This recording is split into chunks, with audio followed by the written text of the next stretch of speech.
like crack. Once you start, you never want to stop, and I admit it, I'm addicted.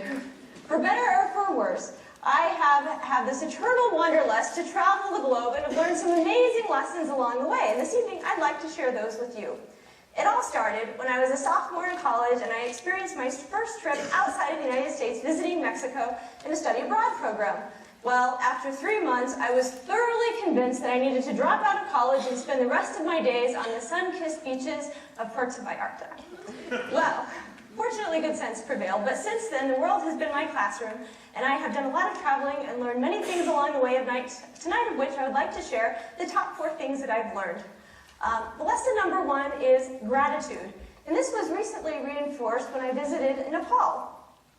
Now, every time I feel a little bit of sadness, depression, or just need sort of a basic attitude readjustment, I visit a developing country. And after I get back, I always realize how incredibly lucky I am for my education, my job, my health, clean drinking water, soft carpet underneath my feet, and political freedom. So it really just puts things into a broad perspective. Now in Nepal, they really have shortages of everything. Water, electricity, fuel, and in fact, the Sherpa guy that I was with told me that he often has to wake up in the middle of the night in Kathmandu in order to have electricity to send his emails to run his business for his international clients. So here at home, we can actually be very grateful for our 24-hour electricity, where we have access to BlackBerries, iPods, internet, where we can Twitter all night long, like I know some of you are doing right now. Lesson number 2 that I learned was out of the zone. That is comfort zone.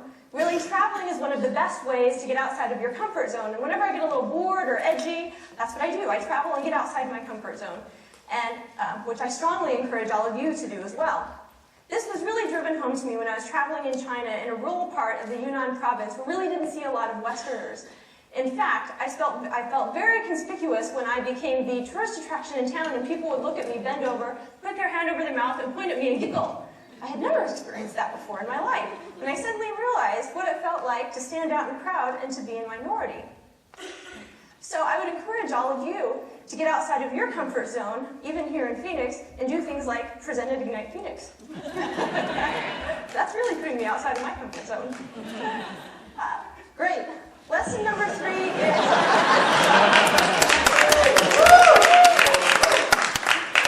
ambiguity, with a big capital A. When you're traveling outside of the United States and you really often don't have a clear way to communicate, you have to deal with a lot of ambiguity, not understanding what's going on, letting go of control, and in my experience, waiting for long periods of time for unexpected reasons and unexplained reasons.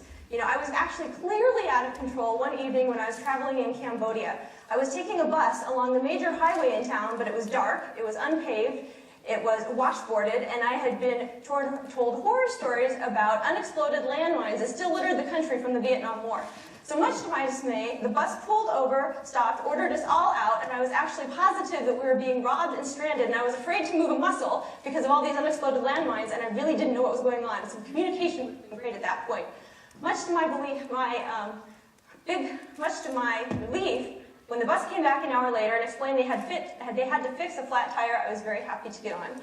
So, back here at home, if you ever have a situation with a colleague or a friend and you don't quite understand what's going on or what they're saying, you know, take the time, have the patience to understand it from their perspective, and you really might be surprised. So, last but not least, one of the things that I've learned while on the road is positive mental attitude. You know, by retaining positive and trying to find the best in a situation, you can really turn something that might be quite sad or distasteful into something joyous. So this was also brought home in my recent trip to Nepal when I was actually trekking in the mountains and I saw human porters carrying 75 to 125 pounds on their back in baskets strapped to their foreheads with these little teeny straps in flip-flops, the kind you buy at the dollar store, huffing and puffing up these 1,000-foot inclines. You know, suddenly, you know, I was hot, I was irritated, you know, there's mosquitoes, and suddenly, you know, my lot didn't really look that bad. I was in my designer boots, I had my sticks, I had this really light 10-pound pack, and wow, suddenly those mountains sure looked a whole lot better. So, you know, the bottom line is that your perception shapes your reality, and if you think good things are going to happen, they will. So I hope you're addicted, and plan your next trip and go. Thank you.